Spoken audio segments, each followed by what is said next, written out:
Nathalie Schran, tu t'intéresses à l'artisanat local, et Dieu seul sait si ici, et comme dans toutes les régions que nous fréquentons, on le voit dans le magazine de découverte Mille en France, il y a un artisanat d'excellence. Celui-ci est assez intéressant, c'est la ciergerie, Oui, parce que tu sais qu'en France, on compte en moyenne 45 000 églises, et donc tous ces lieux de culte sont illuminés par des cierges qui portent les prières des fidèles. Eh bien, il se trouve que Boulogne-sur-Mer a été un haut lieu de pèlerinage dédié à la Vierge Marie, et c'est ici qu'est installée l'une des dernières ciergeries artisanales de France, qui livre le Nord-Pas-de-Calais, la Picardie, et à sa tête surtout un binôme très sympathique, un père et sa fille. Alain est maître cierrier, et sa fille Olivia a repris les rênes de l'entreprise, et il vous raconte tout avec passion sur la fabrication des cierges. Boulogne-sur-Mer, premier port de pêche de l'Hexagone, mais c'est aussi un autre visage. Sa renommée s'est également forgée autour de la vieille ville. Un patrimoine historique important, dont l'édifice le plus impressionnant est la basilique Notre-Dame.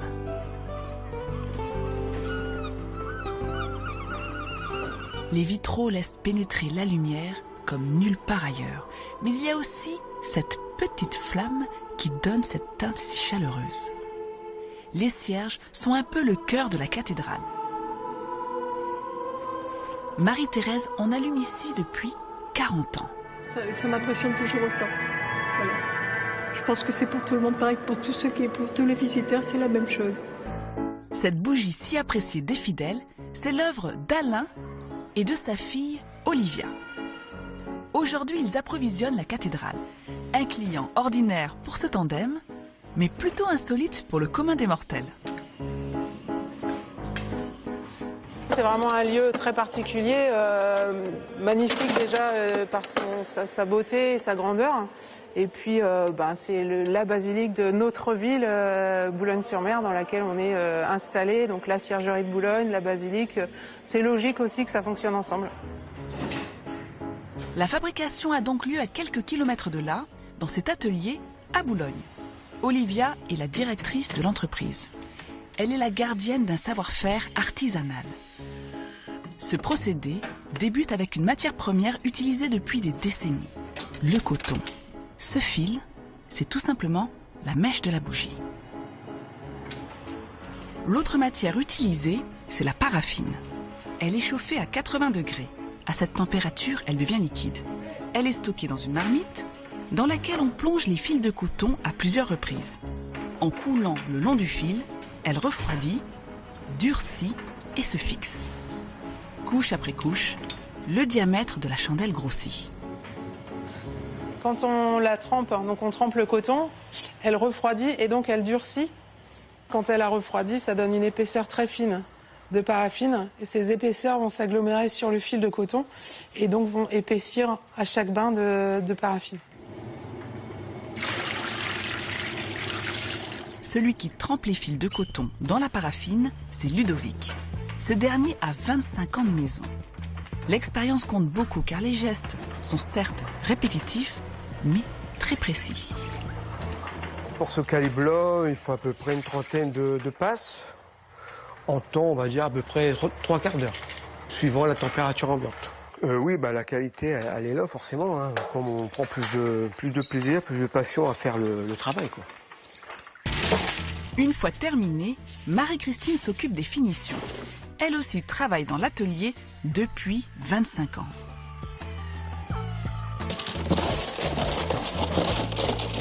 Voilà, je coupe les mèches.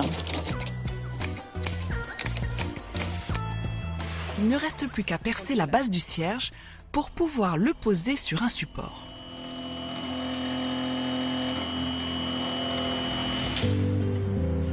Derrière chacune de ces étapes, il y a toujours la main de l'homme. Cette tradition s'est transmise de génération en génération. C'est vraiment du Made in France, puisque tout est fait sur place. Toutes les actions sont manuelles et les techniques sont les mêmes. Les prédécesseurs, il y en a encore un qui est vivant. Quand il vient nous voir, il est toujours surpris parce que rien n'a changé. Les mêmes matériaux, les mêmes gestes, les mêmes personnes. Avant Olivia, c'est son père Alain qui était à la tête de cette entreprise. C'est lui qui lui a tout appris. Je suis très fier d'elle parce qu'elle se met très bien dans la peau du fabricant de cierges. Et moi, je suis tranquille, même maintenant. Je n'hésite pas à m'absenter, à avoir d'autres activités, et puis laisser effectivement prendre les rênes de l'entreprise progressivement. Je suis encore là un petit peu présent, mais elle fait quand même l'essentiel, du commercial, la production, et puis en même temps, je sens en elle l'amour, disons, du métier artisanal. À Boulogne-sur-Mer, il est encore des maîtres ciriers qui ont le feu sacré. Des cierges fabriqués avec passion et qui accompagneront les prières des fidèles au sein des plus modestes églises comme des plus majestueuses cathédrales. Alors la concurrence industrielle, elle est rude, mais c'est encore dans notre entreprise 40 à 50 tonnes de matières premières fabriquées, utilisées chaque année. Donc ça reste encore une production très importante. Et ils ont reçu, regardez ces belles images, c'est dans la basilique Notre-Dame de Boulogne, on a tourné ça tout à l'heure. Alors c'est vrai que, je vais quand même préciser qu'ils ont reçu cet été le prestigieux label Entreprise du patrimoine vivant décerné par l'État. Donc leur savoir-faire est reconnu comme étant précieux et rare.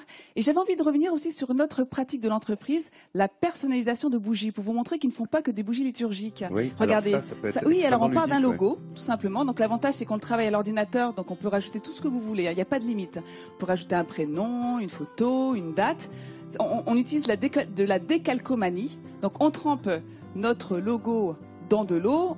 Ensuite, on enlève le film plastique, on le met sur la bougie. On roule bien la bougie pour enlever sur un papier absorbant l'excédent d'eau et les bulles d'air pour être sûr que notre image est bien collée à la bougie. Voilà. Et pour avoir une belle couche de finition, eh bien, on va la recouler dans un bain de paraffine pour être sûr que le dessin soit bien incrusté dans la bougie et avoir cette belle surface lisse. Et ça nous permet d'avoir des belles bougies comme celle que je vous ai apportées en plateau. La bougie, midi en France. La décalcomanie, elle est combustible aussi, j'imagine. C'est une matière qui se consume. Oui. Et c'est de la paraffine, vous l'avez vu dans le reportage. Donc, parce que c'est vrai qu'ils utilisent de temps en temps un petit peu de cire d'abeille, mais juste à 30%, comme celle-ci par exemple, uniquement pour la couleur et pour l'odeur. Mais l'avantage de la paraffine, c'est que c'est un combustible, ça brûle beaucoup plus facilement et de manière régulière. Alors, c'est très tendance de mettre des bougies chez soi, de décorer, de se créer des petites ambiances avec... alors, c'est pour ça qu'ils vous proposent donc soit de jouer sur les logos. Donc là, regarde, on a nos géants qui sont là. Voilà, Baptiste et Isabelle. Bon, là, on a un cierge pour un baptême, on joue sur les couleurs, on joue sur les formes. Donc, vraiment, ils font de tout, quoi. On part du chauffe-plat, qui coûte quelques centimes d'euros, à ce magnifique cierge Pascal, qui est juste à côté de moi, qui fait 10 cm de diamètre et 1,50 m de haut. Alors ça, un cierge comme celui-ci, ça coûte entre 150 et 200 euros. Et alors, je vous ai juste amené ça parce qu'à l'époque, avant d'utiliser la paraffine, on utilisait... Je ne sais pas si tu connais ça, Vincent, la graisse de bœuf, du suif. Sauf que ça je m'en sers uniquement pour les frites. Oui, c'est ça. Du blanc de bœuf. Ça faisait beaucoup de fumée, Exactement, c'est et ça brûlait brûlait pas, et ça brûlait pas très bien. Ça lissait tout. C'était gênant pour les plafonds. Et Olivia est venue nous faire un petit coucou. Donc voilà, et encore bravo à Olivia et à son papa qui sont donc à la tête de cette ciergerie qui est ici à Boulogne-sur-Mer. Félicitations, bravo. Bravo. Et alors juste pour finir, j'allais oublier quand même. J'ai un petit cadeau pour toi, Laurent. Quand on te manquera le soir, tu pourras allumer cette petite bougie. J'allumerai ma bougie, mais vous êtes trop mignonne. Jean-Louis, on est encore là 3 jours, mais je pense qu'on va te manquer, j'en suis certaine. Donc toi aussi, voilà, petit souvenir midi en France avec une bougie faite dans ta région. Merci. On va brûler un cierge pour l'émission. Oui, mon enfant de cœur, tu peux aller faire des processions si tu veux. Regarde-le, il est très bien comme ça.